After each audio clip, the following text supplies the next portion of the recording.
Hola, ¿cómo están? Es un gusto estar con ustedes. Muy buenos días o buenas tardes, dependiendo en qué horario vean la grabación. Bueno, el día de hoy voy a hablar sobre infecciones urinarias asociadas a catéter y prostatitis. Hacer un pequeño recordatorio de la parte no solamente clínica, pero sobre todo enfocados un poco más en el tema de tratamiento. Mi nombre es Adolfo Vázquez, soy médico intensivista del Hospital Materno Infantil y bueno, es un placer estar con ustedes. Bueno, vamos a comenzar.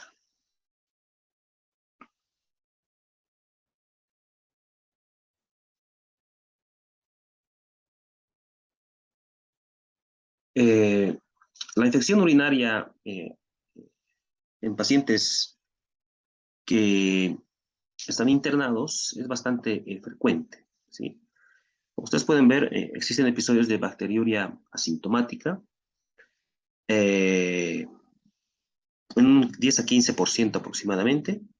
Puede existir también una infección urinaria que sea sintomática en aproximadamente 2 a 4% de los pacientes que ah, pues están internados, ya sea en piso o en las unidades de terapia intensiva. Y llegan a presentar sepsis, o sea, la infección se convierte en una sepsis en los pacientes internados que portan sondas urinarias en un 0.3 a 1% aproximadamente. Es muy importante recordar esta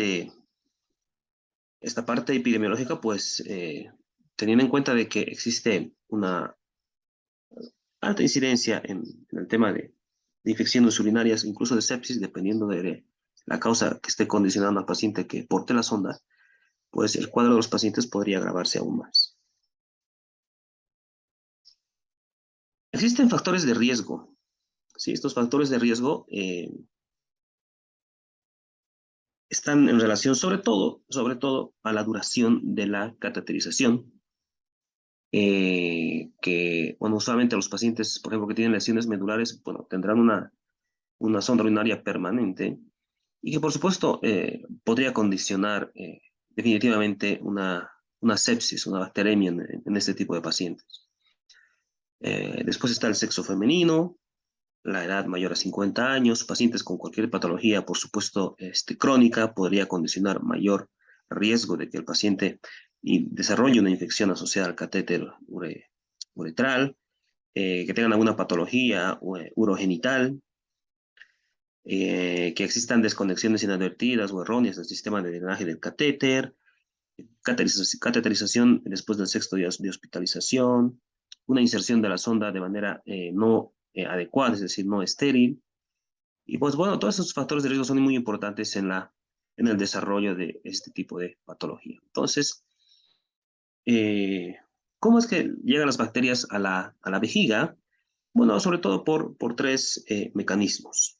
Esos mecanismos pueden ser primero durante la inserción del catéter vesical, es decir, cuando no existe una adecuada eh, antisepsia por vía intraluminal o por vía extraluminal. De estas tres, la vía extraluminal viene a ser la más frecuente. Normalmente la infección urinaria eh, suele ser monomicrobiana y la incidencia de la bacteriuria asintomática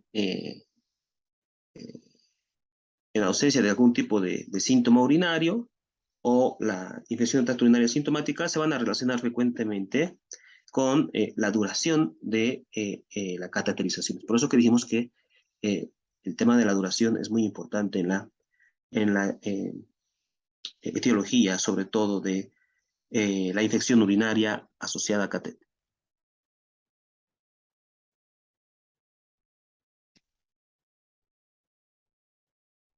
Normalmente existen dos mecanismos que van a condicionar una patogenia, que es la adhesión bacteriana y la formación del biofilm. Y otro tercer punto es la movilidad de la bacteria, ¿sí? Es decir, a través de los pilis, de las fimbrias, y bueno, donde aparentemente existe un tema de mm, acción de del consumo de los arándanos en los pacientes que tienen ese tipo de infecciones como causa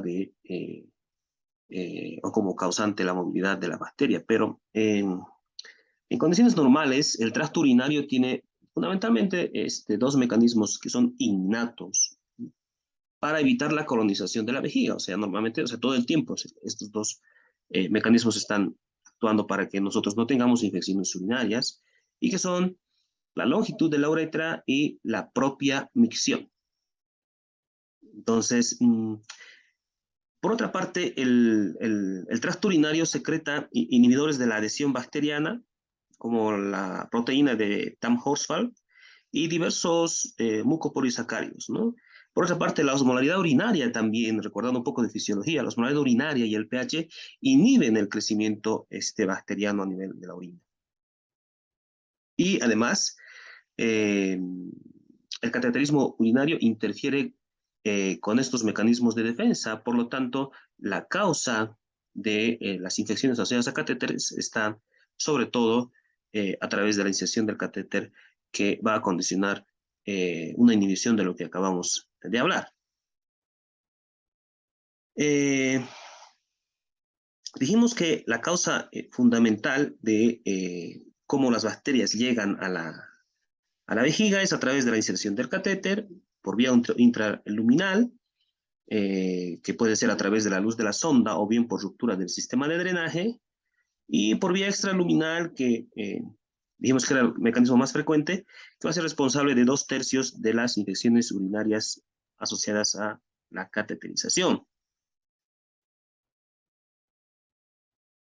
En la patogenia de la infección urinaria asociada a la sonda urinaria, son fundamentales dos factores: la adhesión y la capacidad de formación de una biopelícula o biofilm, lo cual depende de tanto de los microorganismos como del tipo de sonda urinaria.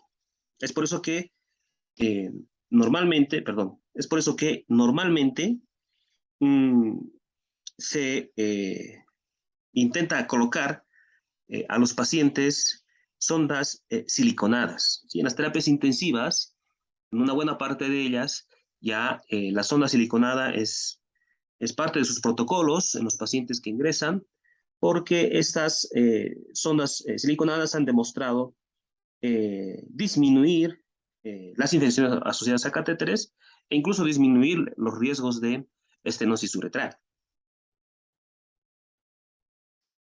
Y por otra parte, se ha visto de que en realidad eh, las ondas de látex, ¿sí? Disminuyen la actividad de los carbapenémicos sobre las pseudomonas aeruginosas debido a la inhibición reversible de la expresión de la purina OPRD. ¿Bien?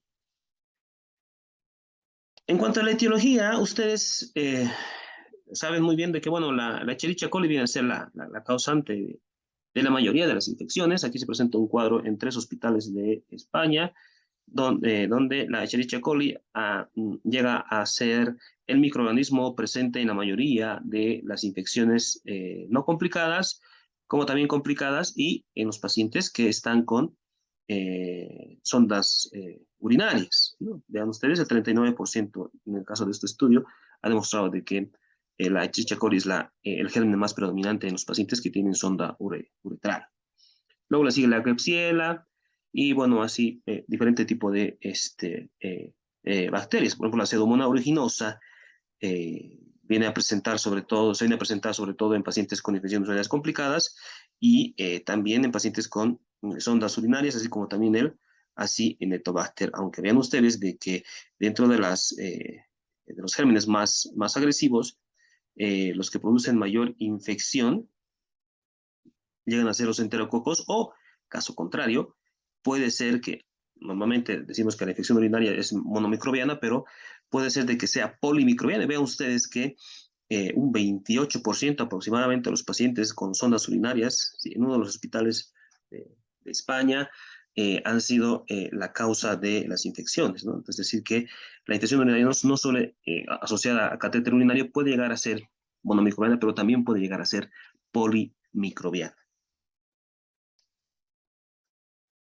Lo que estábamos hablando entonces, es mejor evitar las sondas de látex y utilizar sondas siliconadas, sobre todo las sondas siliconadas que tienen recubrimiento de plata, ¿sí? Estas sondas evitan la sobreproducción de bacterias. Entonces, ¿cuándo cambiamos una sonda? Bueno, cuando tenemos algún tipo de germen aislado, por primera vez, es indicativo de que debemos cambiar la sonda. Por ejemplo, se ha visto de que se debe cambiar la sonda en pacientes que llegan a presentar diversos tipos de crecimiento en cuanto a bacterias, por ejemplo, los proteus, la Klebsiella, las pseudomonas, la Serratia marcensis, el Corynebacterium nullabiticum, que han sido gérmenes que han sido aislados como primera intención y que bueno, han sido causa de la necesidad de retirar y cambiar eh, eh, la sonda.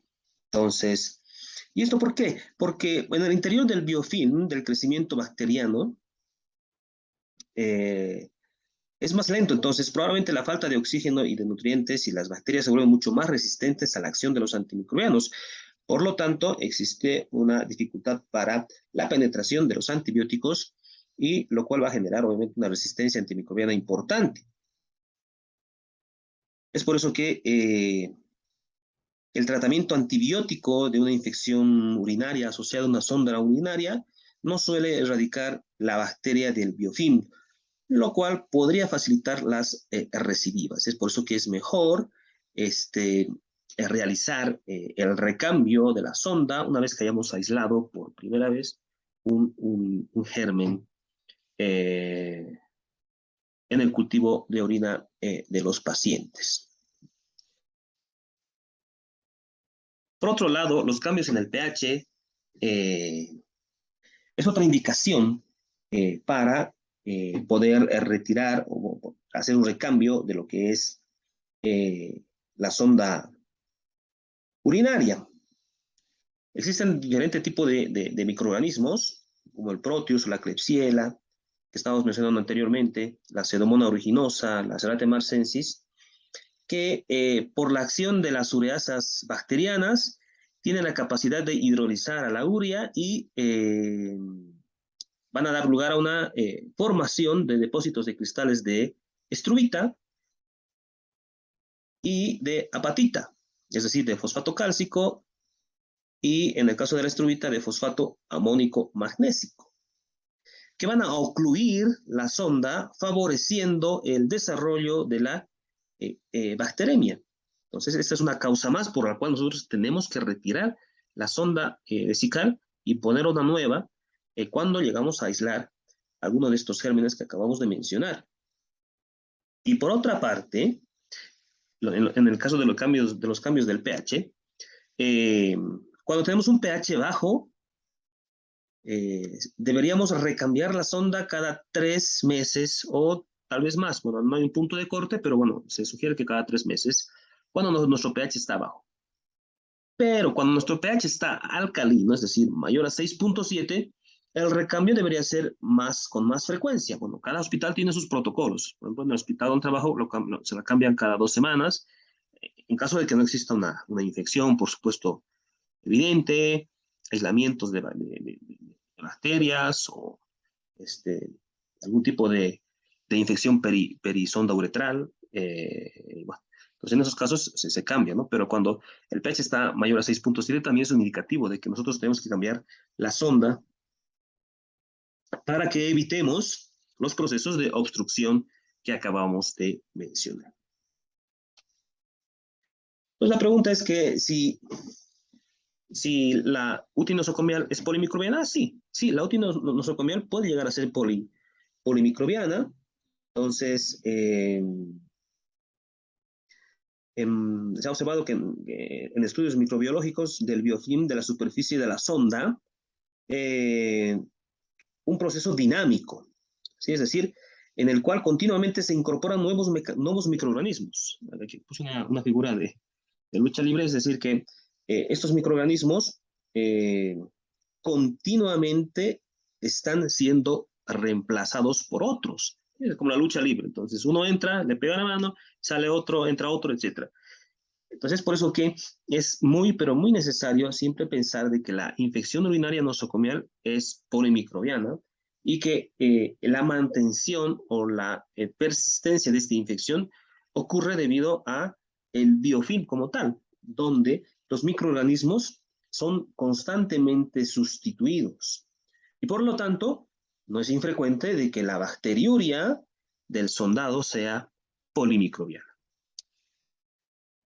Bueno, esa es una gráfica que hemos visto anteriormente, donde la causa principal de las infecciones urinarias son eh, por E. coli o otras enterobacterias, con menor frecuencia la Pseudomonas aeruginosa, los Enterococcus, la Cándida, o cualquier otro tipo de microorganismo multiresistente. Y por supuesto, lo que acabamos de mencionar anteriormente, si el cateterismo es prolongado, la infección urinaria suele ser polimicrobiana. Existen factores de riesgo que nos van a condicionar la infección por E. coli, productor de cepa BLE. La mayoría de los estudios que se han realizado incluyen porcentajes elevados de pacientes con infección de tracto urinario y uno de los principales factores de riesgo, tanto de la infección de tracto urinario comunitaria como intrahospitalaria, es la presencia de la sonda urinaria. Y las infecciones de tracto urinario de repetición eh, eh, siempre van a tener la posibilidad de tener una etiología polimicrobiana. Y otro factor de riesgo a considerar para sospechar una infección por cepa BLE es la utilización reciente de ¿qué? De cefalosporinas de tercera generación y de fluoroquinolonas. Aunque todavía la mayoría de los pacientes con infección de tracto urinario complicada o no complicada tienen uno o más factores de riesgo que están en la pantalla, el hecho de que las cepas BLE se estén diseminando en la población podría aumentar la probabilidad de que ocurran infecciones en personas sin ningún factor de riesgo.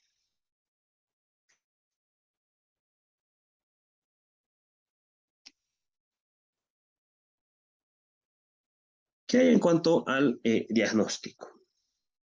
Para confirmar el diagnóstico, la mayoría de los estudios, de los autores, requieren la presencia de piuria, que es definida como más de 10 leucocitos por campo, o de un urocultivo positivo ante la presencia de una bacteriuria. El grado de piuria no permite que podamos diferenciar entre el paciente con itus sintomática o asintomática, tanto en el paciente con cateterización corta, prolongada o intermitente, y por tanto tiene escaso valor diagnóstico. Entonces, la ausencia de piuria en un paciente con síntomas urinarios debe sugerir un diagnóstico distinto al de infección de tracto urinario. Otra cosa que también tenemos que hacer nosotros es pedir un urocultivo.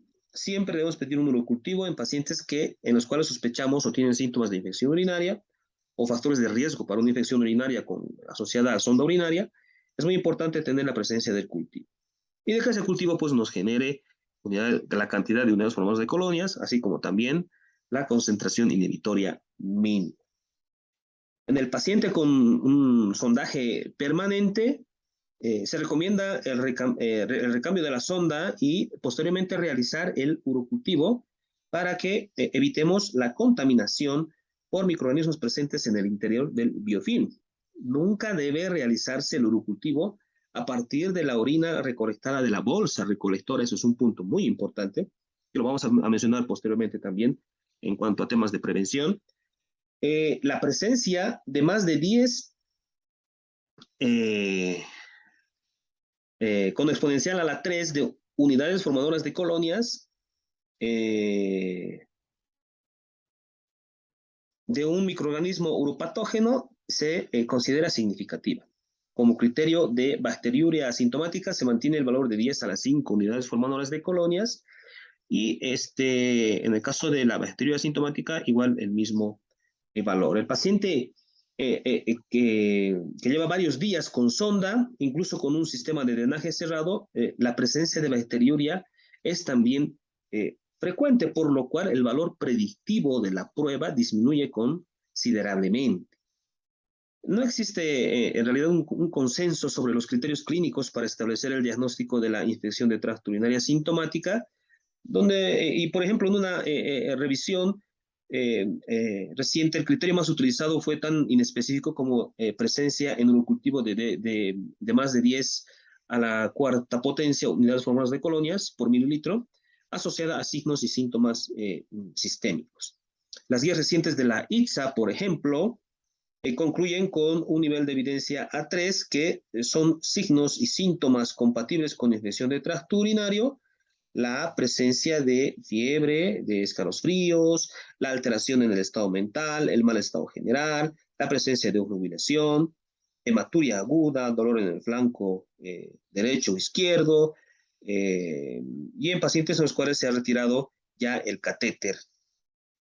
Además, la presencia de disuria, urgencia miccional, polaquiuria o presencia de dolor o molestias suprapúbicos. ¿Sí? En el caso del paciente con lesión medular, por ejemplo, un aumento de la espasticidad y signos de disreflexia autonómica son síntomas también compatibles con una infección de tracto urinario.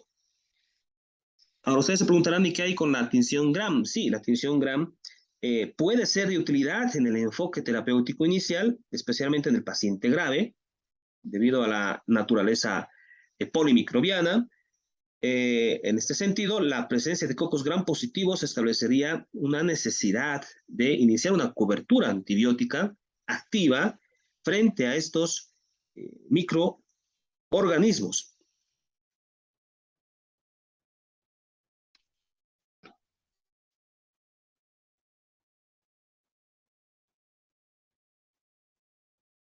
Bien, ahora, ¿qué pasa con la infección cuando está asociada a hongos? Bueno, cuando nosotros tenemos pacientes con la presencia de candidiuria, lo que tenemos que hacer es ver si el paciente está asintomático o con síntomas urinarios bajos o con síntomas urinarios altos o sistémicos y considerar una infección por cándida. Dependiendo qué tipo de cándida, pues bueno, vamos a ofrecer al paciente el tratamiento más adecuado. Podrá ser con antimicóticos como el fluconazol, el ketoconazol, cualquier tipo de imidazoles, o podrá ser que requiramos la necesidad de iniciar un tratamiento con equinocandinas, dependiendo qué tipo de cándida tengamos.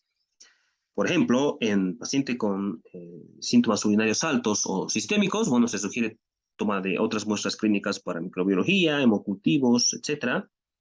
Evitar otros tipos de sitios de colonización, el tubo digestivo, genital, etcétera. Para eso hay que tener una buena asepsia, antisepsia y evaluar otros focos de infección. En cuanto a la prevención, está la evaluación de la necesidad de inserción y retiro precoz del catéter, inserción y cuidado del catéter, estrategias de prevención de inserción del catéter, circuitos de drenaje cerrado siempre y utilizar las medidas de antisepsia adecuadas. Este es un gráfico donde mostramos una manera de cómo podemos hacer un cuidado de un paciente con sonda urinaria, siempre lavarse las manos, ¿sí? De, de, eh, antes de trabajar con el paciente y también después de trabajar con el paciente. Y siempre todo proceso tiene pasos, ¿no es cierto? Entonces, siempre hay que cumplir todos los pasos que están acá en la pantalla. Es un gráfico sacado de la OPS y creo que es muy importante tener en cuenta cumplir todos los protocolos en los pacientes durante la inserción de cualquier tipo de dispositivo. Hay opciones altamente recomendadas, como educar al personal respecto a las técnicas de inserción y mantenimiento de las sondas, evitar sondajes innecesarios, es muy importante. Hay pacientes que no requieren sondas, pero que, bueno, cualquier motivo parece ser necesario para colocar la sonda al paciente. Solamente hay que colocar sonda al paciente cuando realmente sea muy necesario. Lavarse las manos antes y después de cualquier manipulación de la sonda, fijar la sonda después de su inserción. Hay que siempre fijar de manera adecuada para evitar el movimiento de la tracción uretral, porque a veces los pacientes cuando realizan cuando se los asea o están tal vez en delirio, irritables, etcétera, empiezan a jalarse la sonda. Entonces hay que tratar de fijar de manera más adecuada posible para que el paciente no tenga problemas con la sonda ni sangrados alrededor de la sonda, que a veces pasa. Hay que utilizar sistemas de drenaje cerrado, evitando la desconexión entre sonda, tubo y bolsa, es decir, todo el tiempo deben estar cerrados, no hay necesidad de desconectar la sonda. Y una vez que se desconecta, definitivamente hay que recambiar la sonda porque no se puede romper ese circuito de drenaje cerrado, porque condiciona también la posibilidad de infecciones posteriores. Y si es necesaria la irrigación, se usará el método de irrigación intermitente. Sin embargo, pues bueno, esto, sobre todo en pacientes que tienen patología urológica. Este gráfico nos muestra cómo insertar la sonda. Vean ustedes, todo tiene sus protocolos, sus pasos. Todo tiene que ser de manera más aséptica posible para evitar la infección durante la inserción. Las muestras de orina se obtendrán por métodos asépticos, se mantendrá siempre un flujo urinario constante y libre de obstáculos. Otra adopción importante, que es moderadamente recomendada, está reeducar periódicamente al personal respecto al mantenimiento de las sondas, utilizar la sonda de menor calibre posible, no practicar irrigaciones continuas, ¿sí? Si bien hemos dicho irrigación hace un momento, pero es intermitente, no practicar irrigaciones continuas de la vejiga como medida antiinfecciosa, por si acaso es muy importante, no realizar cuidados rutinarios del meato con desinfectantes o antimicrobianos atópicos y no cambiar la sonda de forma reiterada en intervalos fijos. Todo esto, por supuesto, depende del protocolo que tenga cada hospital. Otra opción que es menos recomendada, por ejemplo, aislamiento de los pacientes infectados, monitorización bacteriológica rutinaria, entre otros.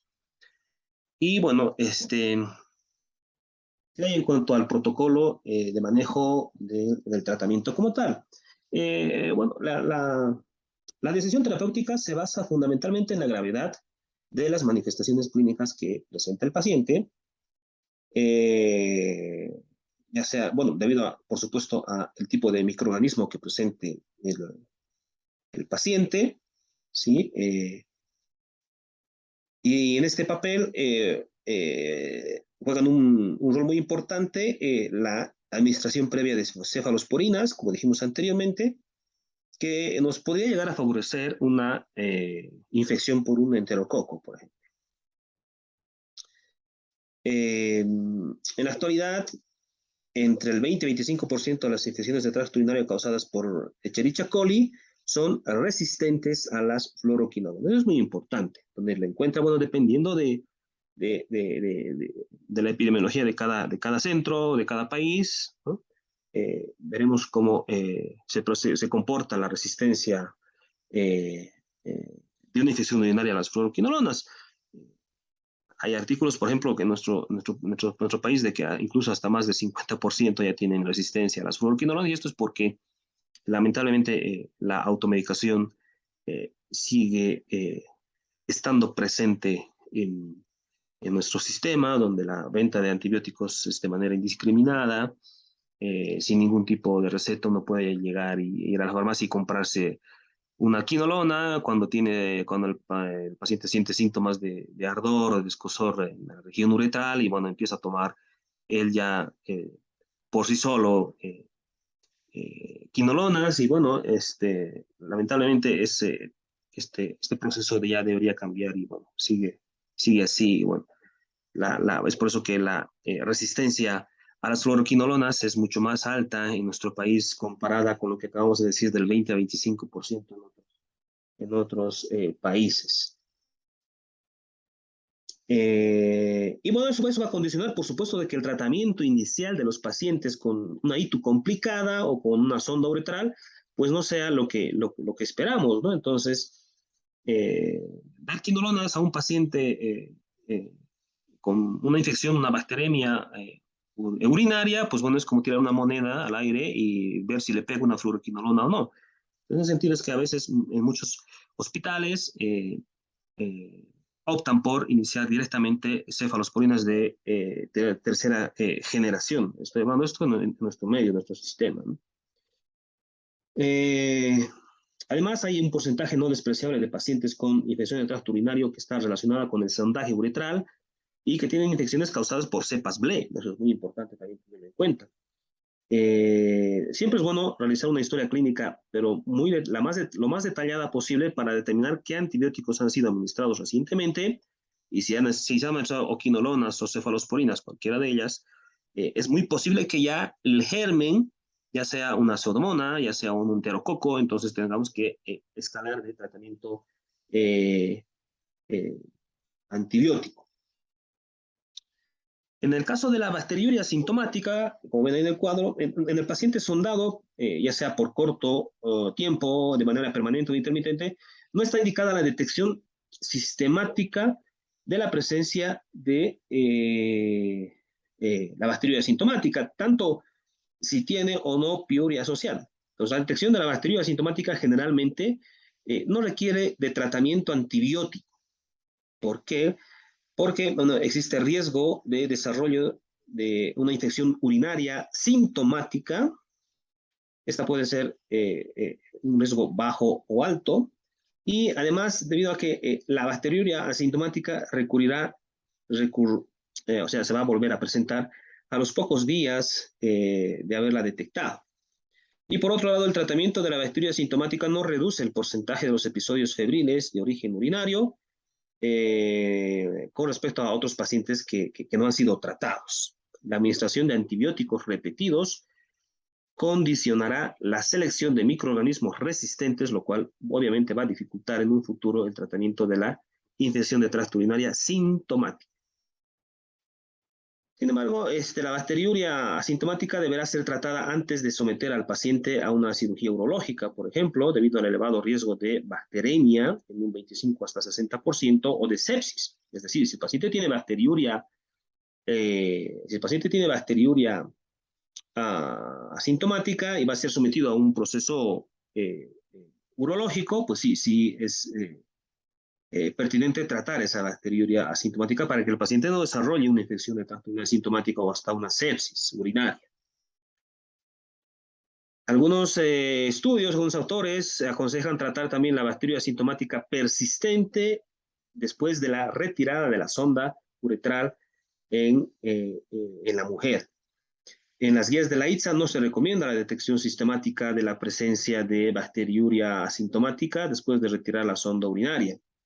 En las embarazadas sometidas a cateterización urinaria, se recomienda el tratamiento de la bacteriuria asintomática, dado el elevado riesgo de que puedan desarrollar pielonefritis y de que exista un parto prematuro. No hay suficiente evidencia científica que apoye el tratamiento de la bacteriuria asintomática en los pacientes que deben ser sometidos a cirugía ortopédica de cadera o un tratamiento de la región espinal, de los segmentos lumbares sobre todo. Y bueno, en un estudio que se realizó en pacientes sometidos a cirugía espinal, pues la detección y el tratamiento de esta bacteriuria asintomática redujo la incidencia de infecciones de la herida quirúrgica por microorganismos gram negativos. En el paciente sondado tampoco está indicado el tratamiento de la candiduria asintomática, ya que en un estudio doble ciego de fluconazol versus placebo, las tasas de erradicación fueron bastante similares.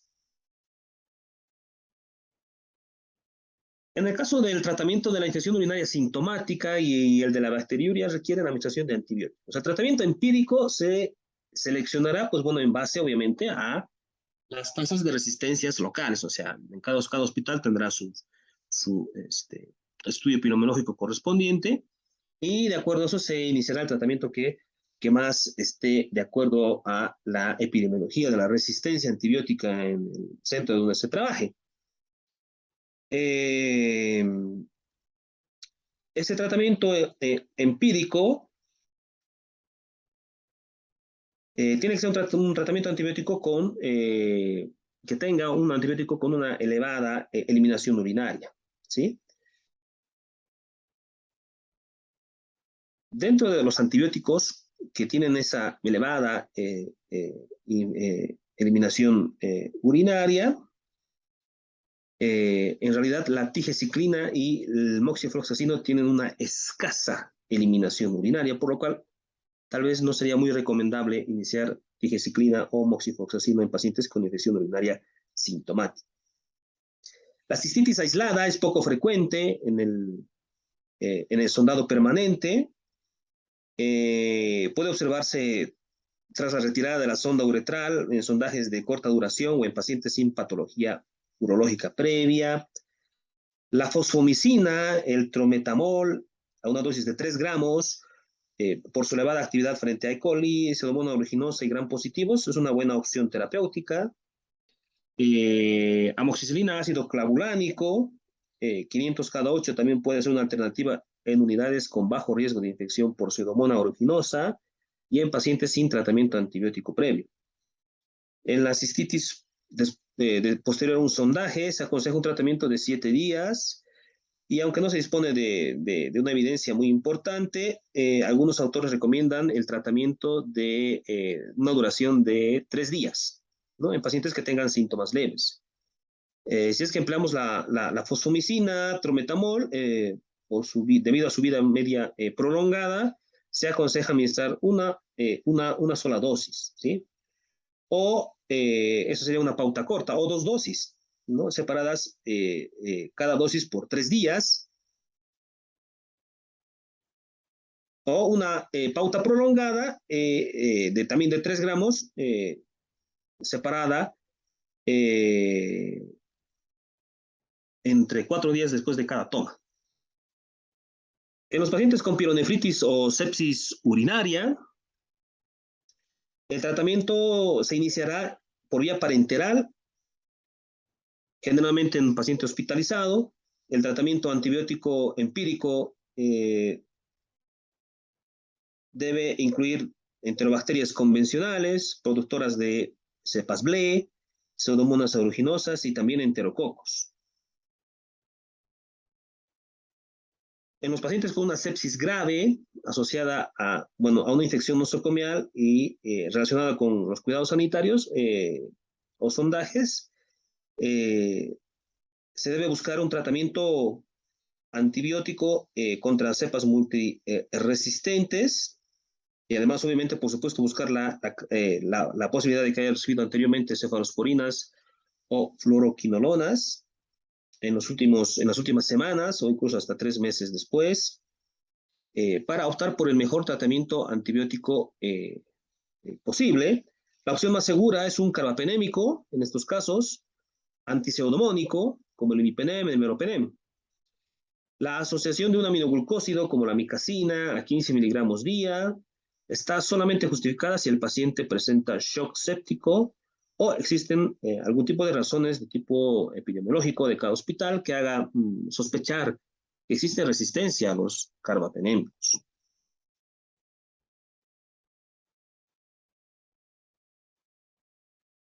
En el paciente febril no grave, con una infección adquirida en la comunidad y sin ningún factor de riesgo, la prevalencia de enterococos y Pseudomonas aeruginosa es inferior al 10%, por tanto, el ertapenem, que es un carbapenémico no antipseudomónico, podría considerarse una opción aceptable. También podría utilizarse el ertapenem en el tratamiento de la infección urinaria nosocomial no grave en pacientes con sondaje corto y sin exposición reciente a antibióticos ingresados a un área de bajo riesgo, es decir, al piso, ¿no? Donde existan, obviamente, epidemiológicamente bajas estadísticas de infección por Pseudomonas aeruginosa. La necesidad de una cobertura empírica que sea lo más adecuada posible es realmente imperativo. Entonces, dependiendo del entorno epidemiológico, se debe ver si existe resistencias elevadas a diferentes antibióticos y bueno, donde las infecciones por AMPC son poco frecuentes. Entonces, como alternativa estarán los carbapenémicos, en estos casos antipseudomónicos, y otra vez podría utilizarse la piperacillina tazobactam, ya que es activa hasta un 90% de las cepas E. coli productoras de cepas BLE. Por lo tanto, es una buena opción dar pipertazo en estos casos. En el paciente alérgico a los betalactámicos, la amicacina podría ser una alternativa por las pautas de resistencias bajas. Otra opción puede ser la fosfomicina sódica. Otra alternativa podría ser la colistina en el caso de que, pues bueno, tengamos una infección por Acinetobacter. Sin embargo, hay que tener mucho cuidado con el tema de la nefrotoxicidad y neurotoxicidad. En el caso de los pacientes que tengan algún tipo de alteración nefrológica o neurológica, hay que tener presente esto. Sin embargo, hay que recordar de que la colistina no es muy activa o no es activa frente a Serratia marcensis y enterococos. Y por supuesto, el tratamiento antibiótico empírico debe ser rotado de acuerdo a los cultivos que se tengan y de acuerdo a todo el tema epidemiológico de cada institución. La tigeciclina, dijimos que tenía una baja eliminación por vía urinaria, puede fracasar en el paciente que tenga una bacteremia, ¿no es cierto? Y por lo tanto es desaconsejable el tratamiento de las infecciones de tracto urinario por su baja concentración urinaria.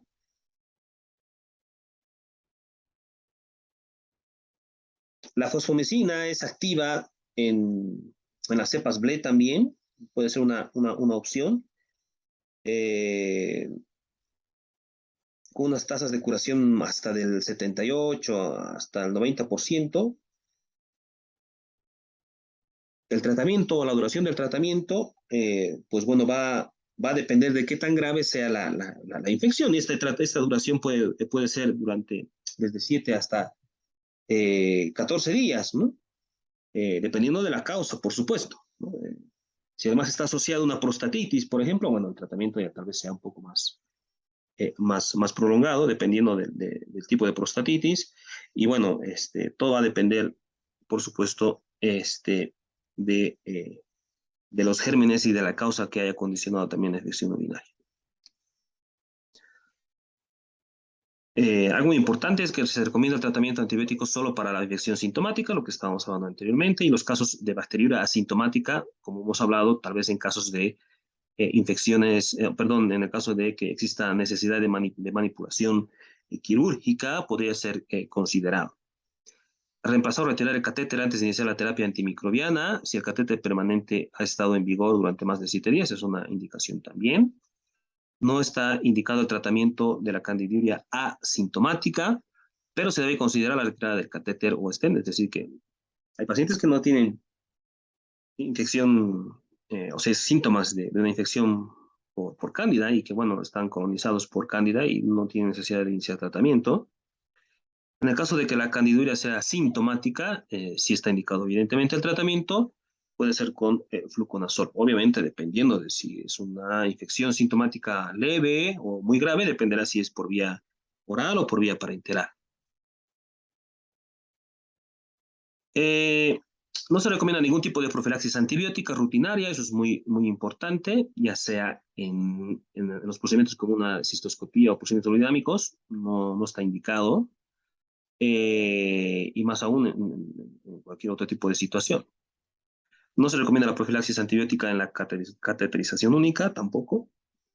No se recomienda la profilaxis antibiótica en el caso de un sondaje vesical prolongado y solamente se va a considerar en aquellos pacientes que tengan riesgo de presentar complicaciones, por ejemplo, en los pacientes inmunocomprometidos, pacientes con reflujo vesículo-uretral, neutropénicos, trasplantados renales, diabéticos, cirrosis hepática, entre otros, podría ser una opción iniciar un tratamiento profiláctico. En estos casos, el antibiótico que podría usarse es en la fosfomicina, en 3 gramos por vía oral, una monodosis.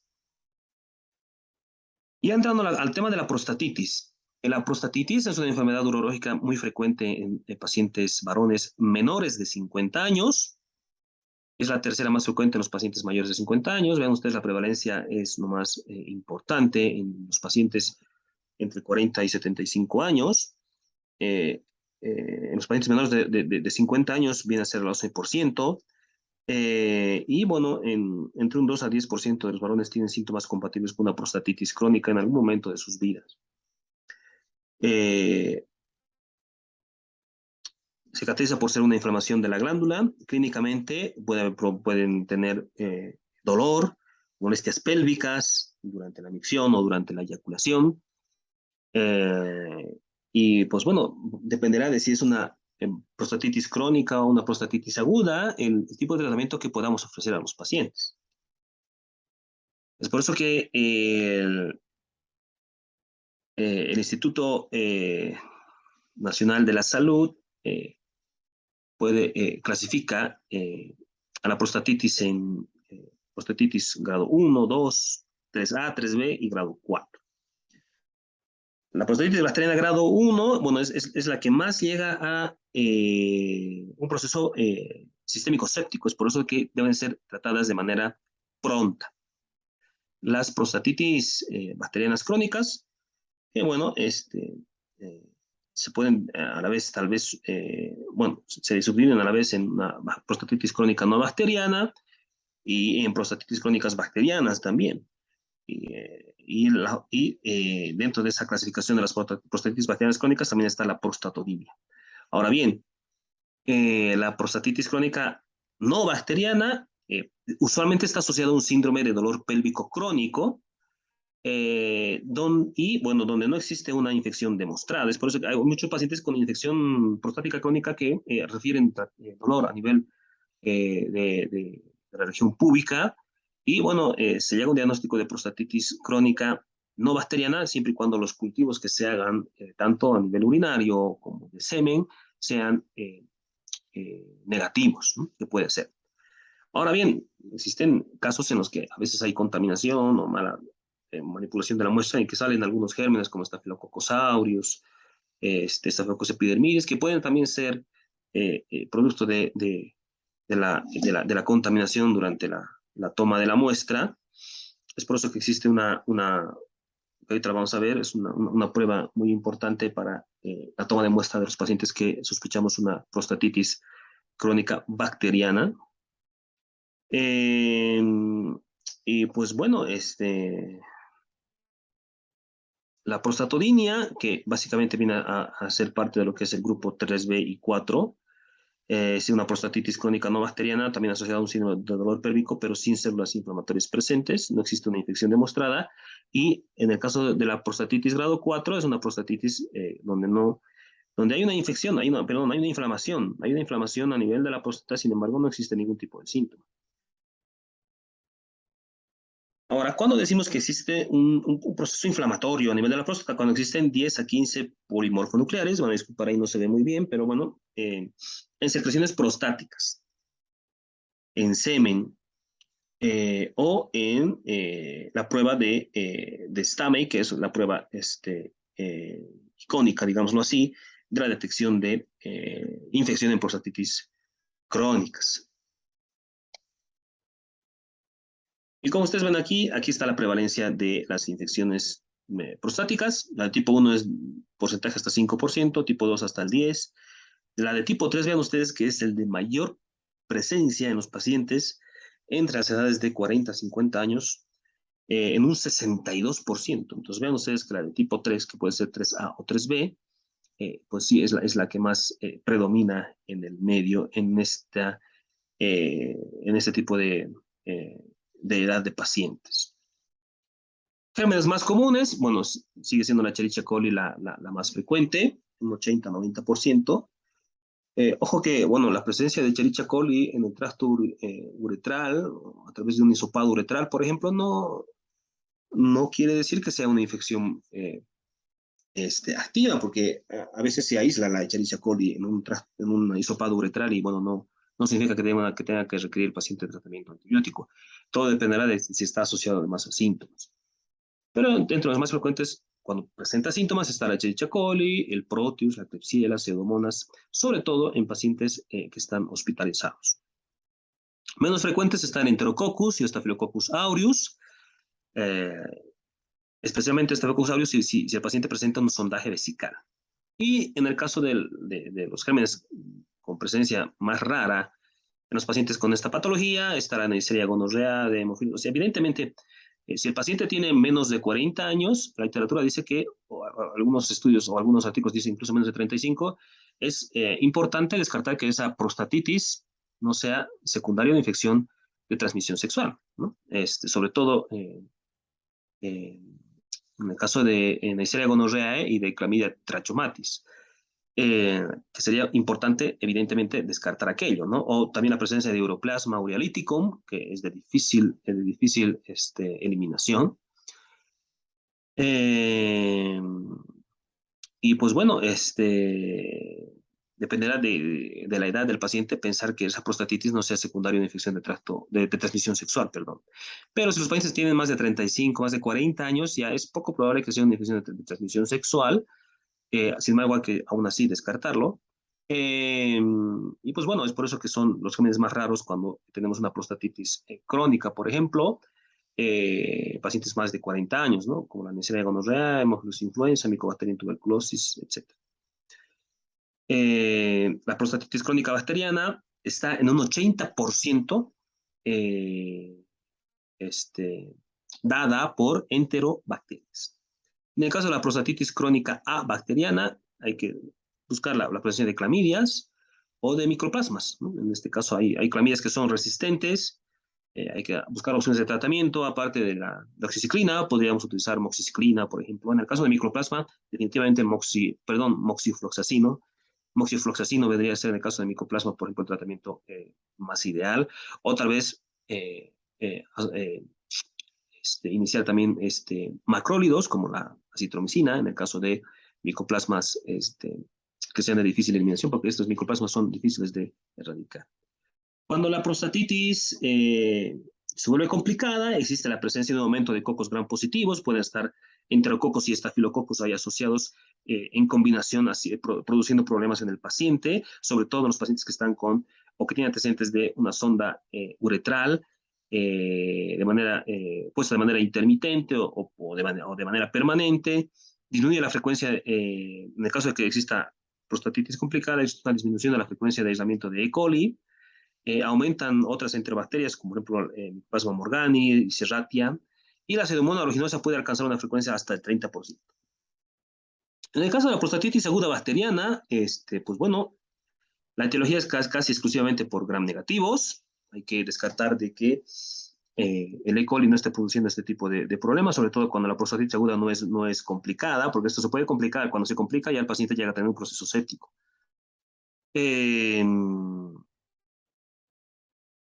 ¿Cuándo decimos que es complicada o no complicada? Pues cuando existe ausencia o presencia, respectivamente, de patología urológica previa o manipulación instrumental de la vía urinaria del enfermo.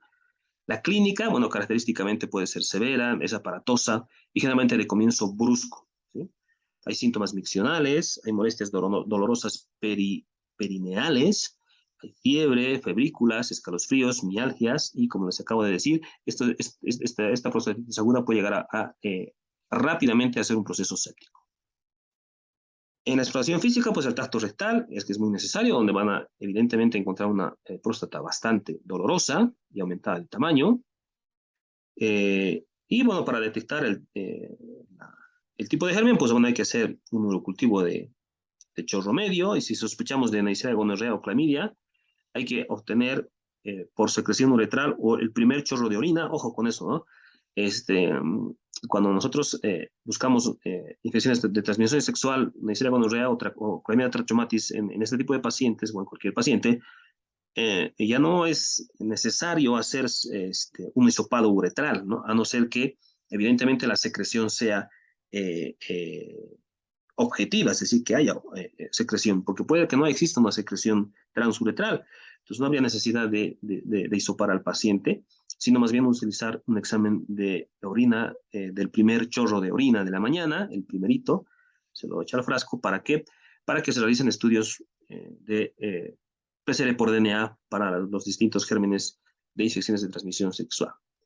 El urocultivo post-tratamiento, eso es muy importante, 15 días después de iniciar el tratamiento, al mes y a los 6 meses de finalizar el tratamiento. Pues la duración del tratamiento va a depender por supuesto, de la clínica del paciente, pero normalmente el tratamiento de una prostatitis aguda bacteriana no debe ser menos de 14 días y se puede prolongar hasta 30, dependiendo de cómo vaya evolucionando el paciente y dependiendo de los cultivos. Si el paciente es internado por una sepsis, por supuesto hay que hacer un hemocultivo. Y bueno, los estudios de imágenes no son tan necesarios en el caso de los pacientes que tengan una prostatitis aguda con diagnóstico adecuado. Síntomas y signos de prostatitis aguda, pues lo que estábamos hablando anteriormente, fiebre, escalofríos, mialgias, puede tener síntomas urinarios, de malestar perineal, malestar suprapúbico, dolor incluso en el cuerpo del pene, dolor lumbar, dolor escrotal, eyaculación muy dolorosa, tracto rectal bastante doloroso, y pues bueno, que viene a ser el signo más importante, ¿no? El tracto rectal que de la próstata viene a ser un dolor, pero muy, muy importante.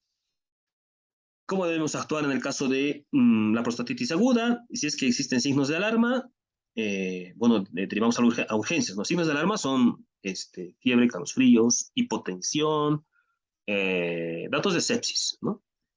Esos son los signos de alarma, ¿no? Y de llevar a urgencias para que el paciente sea ingresado y, bueno, se les da todo el protocolo de sepsis y iniciar un tratamiento antibiótico adecuado, ¿no? Si es que no hay signos de alarma, se puede iniciar una pauta empírica larga de antibióticos entre 4 a 6 semanas. En estos casos están en las fluoroquinolonas, el ciprofloxacino, se puede usar por ciprofloxacino 500 cada 12, y también la levofloxacina, que bueno, entre cipro y levo, normalmente se utiliza más la levofloxacina.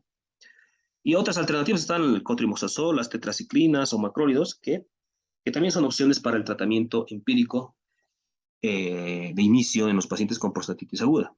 Si existe una mejoría clínica en 24 a 48 horas, bueno, se puede hacer una ecografía renal, vesical y prostática, ver si hay algún problema urinario a nivel orgánico. Si no hay nada, pues bueno, hay que completar el tratamiento hasta las 6 semanas. Y si hay algún problema genitourinario, pues bueno, habrá que derivar al urólogo. En caso de que no exista mejoría en las 24 horas o 48 horas de iniciado tratamiento antibiótico empírico a pacientes que hayan sido externados, tienen que retornar a la urgencia para ser ingresados. Y bueno, aquí tenemos algunas elecciones para el tratamiento de la prostatitis aguda. Vean ustedes, por vía oral, tenemos a la cipro o a la levo. Cualquiera de los dos son buenos medicamentos para el tema de prostatitis. Las quinolonas son muy buenos medicamentos de elección. La mayoría utilizamos levofloxacina para los pacientes con esta patología. En el caso de tratamiento secuencial, es decir, un tratamiento parenteral, podemos iniciar con gentamicina o otro aminoglucósido o asociar aminoglucósidos más cefalosporinas de tercera generación. Y eso durante los primeros 3 días, esperando que el paciente mejore, por supuesto, y si no, podemos seguir un tratamiento por vía oral y, bueno, después podemos continuar un tratamiento por vía oral en el caso de que mejore durante 4 semanas más con alguna quinolona, ya sea cipro u ofloxacino, o bueno, también puede ser levofloxacina, o las otras opciones también son el cotrimoxazol o la doxiciclina, que también son opciones en estos casos, ¿no? Todo va a depender de la tolerancia que tenga el paciente al tratamiento antibiótico, pero la doxiciclina en algunos pacientes produce muchos malestares gástricos e intolerancia, por lo tanto, bueno, a veces es mucho más factible dar levofloxacina una vez al día. Y alternativas por vía oral tenemos al ofloxacino, trimmetoprim, sulfametoxazol y la cefixima, que evidentemente, como dije anteriormente, la duración de tratamiento de la prostatitis es bastante larga, no menos de 14, 15 días, y normalmente se puede prolongar hasta un mes o hasta 6 semanas. Cuando nosotros queremos dar un tratamiento antibiótico en el caso de las prostatitis, tenemos que pensar cuál es el tratamiento, cuál es el antibiótico que genera mayor penetrancia a nivel de la glándula prostática. Dentro de esos, el que se lleva la flor siempre son las quinolonas y después están las tetraciclinas, sobre todo si esta prostatitis está asociada a una infección de transmisión sexual. Entonces, podría ser suficiente solo 2 semanas de tratamiento y solamente el 5% de las prostatitis agudas evolucionan hacia una cronicidad. Pero va a depender de la clínica, ¿no? Entonces, es muy importante tener en cuenta eso. Y el segundo viene a ser el cotrimoxazol, vean ustedes, más del 100%, o sea, penetra adecuadamente el cotrimoxazol a nivel de la glándula prostática, ¿no? Y bueno, el tratamiento, como les dije, no menos de 14 o 15 días y podemos prolongar hasta 4 o 6 semanas dependiendo de los cultivos que se hagan de manera seriada, como acabamos de hablar anteriormente. Vean ustedes que los aminoglucósidos, por ejemplo, tienen una baja penetrancia a nivel de la glándula prostática, bueno, excepto en los casos en los cuales se complica el tema prostático y el paciente llega a ser una sepsis, bueno, podría ser una opción los aminoglucósidos, sin embargo, aún así, su penetrancia prostática es mala.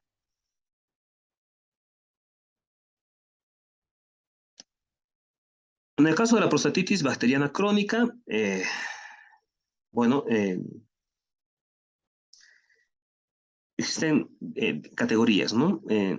La prostatitis bacteriana aguda, la prostatitis bacteriana crónica, la bacteriana o síndrome de dolor pélvico crónico y la prostatitis crónica bacteriana no inflamatoria o síndrome de dolor pélvico no inflamatorio. Entonces, dependiendo de la clasificación que se tenga de la prostatitis bacteriana crónica, dependerá, por supuesto, el tratamiento. Evidentemente, el diagnóstico de prostatitis bacteriana crónica, ¿de qué va a depender? De que exista un síndrome doloroso pélvico crónico de 3 meses de evolución sin infección demostrada. Eso es muy importante en el diagnóstico. Este síndrome de dolor pélvico crónico, pues bueno, tiene una incidencia entre 3 a 4 por 1000 pacientes al año. La etiología es desconocida, normalmente es no infecciosa. Hay muchos pacientes que tienen este dolor, esta molestia prostática a nivel de la región púbica, y pues bueno, se hacen cultivos y cultivos y siempre sale negativo, o en algún que otro cultivo sale algún gen como estafilo o E. coli, pero bueno, normalmente no son infecciosos, ¿no? Entonces, ¿cuándo sospechamos el paciente con un síndrome de dolor pélvico crónico? En el caso de un varón joven de 35 a 55 años que tenga los síntomas sin ninguna historia de infección de tracto urinario. Y esto puede estar asociado también a problemas psicológicos secundarios. Hay muchos pacientes que no toleran este tema del dolor, del síndrome de dolor pélvico crónico o el dolor del nervio pudendo, que lo llaman otros. Y bueno, trae muchos problemas sociales, muchos problemas psicológicos en los pacientes que presentan este tipo de patología. Lamentablemente no hay un tratamiento adecuado, no hay un tratamiento establecido y se intentan muchos tipos de tratamientos, ¿no? Ahora, el diagnóstico es complejo, se hacen ecografías, pueden hacerse biopsias o estudios histopatológicos en el caso que sospechen algún tipo de problema prostático que amerita hacer este tipo de estudios. Cultivos, normalmente son negativos. En el caso del subtipo inflamatorio, de la prostatitis crónica no bacteriana y del síndrome de dolor pélvico crónico, presentan leucocitos en las secreciones prostáticas y en la orina después de un masaje prostático o también en el semen. El tratamiento es con AINES, alfa bloqueantes, estimulación de la respuesta inmune también tal vez puede ayudar.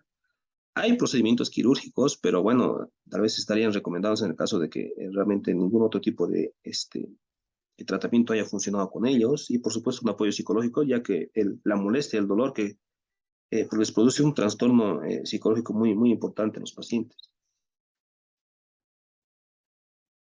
La prostatitis bacteriana crónica es una infección bastante prolongada, ¿sí? Al menos de 3 meses de duración, que puede aparecer como una complicación de prostatitis aguda o en ausencia de clínica de infección inicial, es decir, hay casos en los cuales no se ha llegado a tener la etiología o la causa. Hay pacientes que se hacen estudios de ITS, cultivos de orina, cultivos de semen, estudios imaginológicos y todo sale normal, todo sale negativo, pero persisten con esa molestia. Entonces, podríamos decir que el paciente estaría con una prostatitis crónica, ¿no? Pero cuando es una prostatitis bacteriana crónica, debemos sospechar en un varón de mediana edad, entre la segunda década de la vida, con infecciones de tracto urinario a repetición. Eh, Tenemos que evaluar si existen datos de reservorios de gérmenes, y que, bueno, esto suele estar asociado o ser una consecuencia de una prostatitis aguda, no curada adecuadamente. Es decir, hay pacientes que, bueno, se sienten bien los primeros 14 días de tratamiento de una prostatitis aguda y dejan el tratamiento, pero bueno, esto puede evolucionar a una prostatitis crónica bacteriana. El estudio de Meares y Stamey viene a ser el estudio estándar del diagnóstico de prostatitis bacteriana crónica. Este estudio, si bien no he visto que, al menos en la institución donde me formé, no he visto que lo hagan de manera frecuente los pacientes quienes sospechan prostatitis bacteriana crónica debido tal vez al tiempo que debe tomar, a la molestia que siente el paciente, pero realmente es muy necesario hacer este estudio para llegar al diagnóstico realmente de que el paciente está con una prostatitis bacteriana crónica. Se toman 4 muestras, el primer chorro de orina, luego el chorro medio, que refleja microorganismos presentes en la vejiga, y después, bueno, se hace un masaje a nivel prostático, ¿no? Y para generar una secreción prostática, ¿sí? Esa secreción prostática, después del masaje prostático, nos mostrará realmente si hay gérmenes en la próstata como tal. Y luego del masaje se toma una muestra más de orina, ¿sí? O de semen, y bueno, con frecuencia esta muestra nos puede llegar a mostrar la causa del germen que está produciendo las molestias del paciente, aunque con frecuencia, como dice aquí en la tabla, suele obviarse esta última prueba. Entonces, en realidad deberíamos hacer las 4. Las 4 muestras son muy importantes en esta prueba para llegar al diagnóstico de prostatitis bacteriana crónica.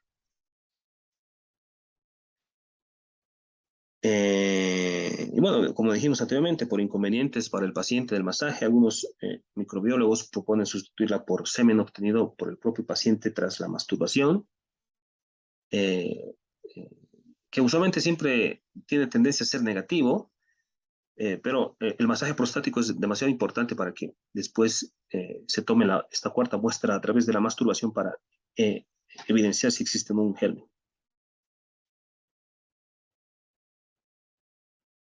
¿Cuándo decimos que hay prostatitis? Bueno, cuando la cantidad de unidades formadas de colonias es por 10 veces es superior en secreción prostática, semen u orina, después del masaje, ¿sí? Después del masaje, después del masaje que se hizo, se toma la muestra de orina o se realiza toma de muestra de semen, y si la unidad formada de colonias es 10 veces superior a las demás, pues bueno, que en el primer chorro o que en el chorro medio, ya podemos decir que el paciente está con una prostatitis bacteriana crónica. Hay otros métodos, como el método simplificado de níquel, que nos permite obtener 2 muestras de orina, una premasaje y otra después del masaje prostático, que debe ser vigoroso, ¿no? Pero bueno, la más recomendada es la de Meares y Stamey. En el caso del tratamiento de la prostatitis bacteriana crónica, bueno, encabezan las quinolonas, ¿sí? Que pueden llegar a ser igual prolongados, 4 semanas. Está como opción también la levofloxacina, el cotrimoxazol, que dijimos que tienen buena penetrancia, asociados a alfa bloqueantes en pacientes que no los hayan tomado. En el caso de la prostatitis crónica abacteriana inflamatoria, pues bueno, también están la ciprofloxacina. Y si se sospecha de infección de transmisión sexual, pues dijimos que las tetraciclinas son las más utilizadas. En el caso, pues doxiciclina, durante 4 a 6 semanas, haciendo un seguimiento continuo al paciente en el tratamiento, porque a veces el paciente abandona el tratamiento debido a la intolerancia de la doxiciclina, y ahí tenemos que actuar para ofrecerle otra alternativa, en el caso de que sea por infección, por enfermedades de transmisión sexual, ¿no? Y en el caso de la prostatodinia, que dijimos que es el grado 4, no está ni con ningún tratamiento antibiótico. Y bueno, este es un algoritmo, finalmente, de cómo actuar durante un diagnóstico de prostatitis. Hay que evaluar si hay o no hay dolor hipogástrico o perineal, o alteraciones en el patrón miccional, o si hay alteraciones en el tema de presencia de alteraciones obstructivas, si son de larga evolución o no. Si estas son de larga evolución, bueno, hacer un tacto rectal, hacer un cultivo, sedimentos, hemogramas, etc. y ver realmente qué tipo de, germen se podrá aislar a través de los cultivos para llegar a un diagnóstico, porque cuando los cultivos todos son negativos, la sospecha de una prostatitis crónica bacteriana es elevada y la única manera de ver que esa prostatitis crónica sea bacteriana es a través de la prueba de Meares y Stemmein, porque si esa prueba también sale negativa, pues bueno, lamentablemente el paciente, y digo lamentablemente, ¿por qué? Porque trae muchos problemas psicológicos, como mencioné anteriormente, el paciente va a tener un síndrome doloroso pélvico crónico, que puede ser de tipo inflamatorio como no inflamatorio, pero cuando es de tipo inflamatorio es cuando, bueno, existe la presencia de leucocitos en semen, después de la secreción prostática o la toma de muestra final de la orina de la prueba de de Meares y Stemmein, que igual condiciona, por supuesto, dolor y problemas a nivel de la próstata. O puede ser que sea un síndrome doloroso pélvico crónico no inflamatorio, que es la de tipo 3, o, bueno, puede ser que el cultivo de positivo, y bueno, en realidad es una prostatitis bacteriana crónica y debe tratarse durante unas 6 semanas con antibióticos que penetren bien la próstata. Ahora bien, si no hay datos si hay ausencias de síntomas, de leucocitos en semen, la muestra de orina, obvio, sean negativos, bueno, es una prostatitis inflamatoria asintomática, es la de tipo 4 y que no requiere ningún tipo de tratamiento antibiótico. Pero lo más importante es recordar siempre de que cuando existen datos de clínica, de lo que acabamos de hablar, de una prostatitis aguda bacteriana, definitivamente hay que parar las orejas y tratar de hacer el diagnóstico lo más pronto posible e iniciar un tratamiento lo más pronto posible para que el paciente no llegue a evolucionar a una bacteriemia o sepsis. Muchas gracias por su atención. Hasta pronto.